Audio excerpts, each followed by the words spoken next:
นี่พี่น้องนกที่ว่าเห็นมันตกหนำมือนั่นเนาะเอาไปขังไว้ให้หน้าน่ะเมบุมะเมบุเห็นบ่ได้กินอาหารก็ได้เอามาเลี้ยงเจ้าเพิ่นสิย่างบ่ย่างเอามาได้คืนหนึ่งน่ะก็เอาหัวอาหารซื้อหัวอาหารมาให้กิน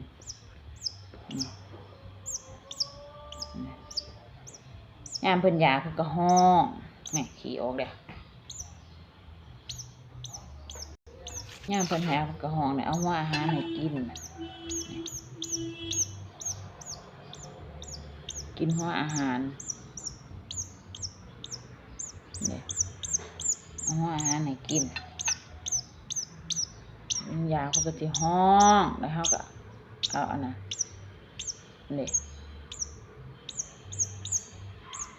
เอาหัวอาหารให้กินอีโตนแม่บ่มาแม่บ่เอาอาหารมาให้ก็บ่ได้กินจำเป็นจะเอามาเหือนคือสิย่างอยู่ดอกอันนี้เอาหัวอาหารให้น้ำก็เจ๊ใส่เอากินน้ำ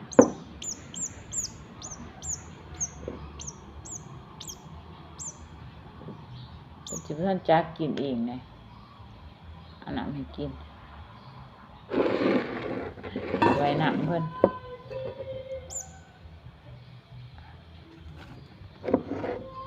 เวลาเอาน้ำให้กินก็เดี๋ยวใส่สิเอาแสลงใส่อยู่ไม่น่าจะเอาแสลงใส่หัวอาหารให้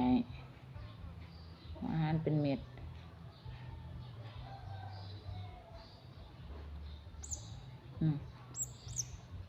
จะกินหัวอาหาร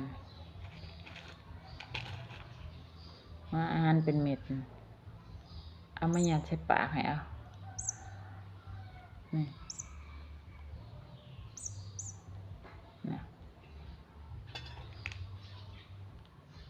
ชั่วโมง 2 ชั่วโมงเอาให้กินเท่านึงก็ซ้ำดูผู้หนึ่งอีกอันนึงก็ได้บางเทื่อมันยากน้องพี่น้องพี่ตูน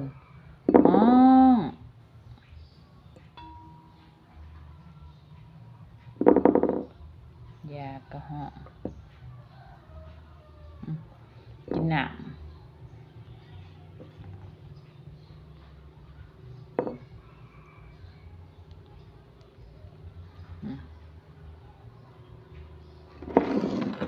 ปีกกลางปงนี่ปีกกลางปงเอามาตกหนำนี่ห่างตกหนำไปเกลือหมูเหมือนกันยังคือเก่าอยู่ก็ได้เอาผลมะเอาหัวอาหารให้กินมันสิย่างอยู่ดอกคือว่าผ่านไปมื้อหนึ่งนะอันนั้นให้กิน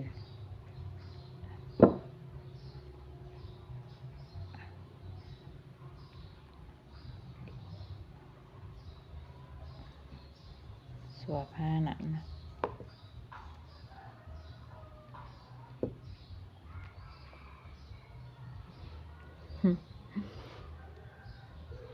เอากิน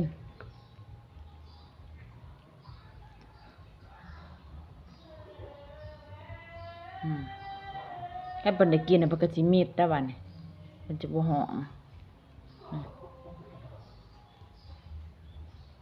มื้อนั้นน้ำสั่นงอดอยู่ในหะคนเพิ่นก็เริ่มปงแล้วเด้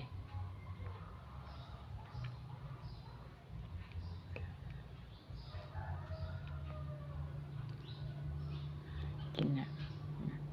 ได้กินน่ะก็เศร้าฮ้องแล้วบัดนี้มีดยัดเข้าห้างคืนนี่ห้างเป็นเอาเข้าห้างคืนยาก็ห้องแล้วบาดนี่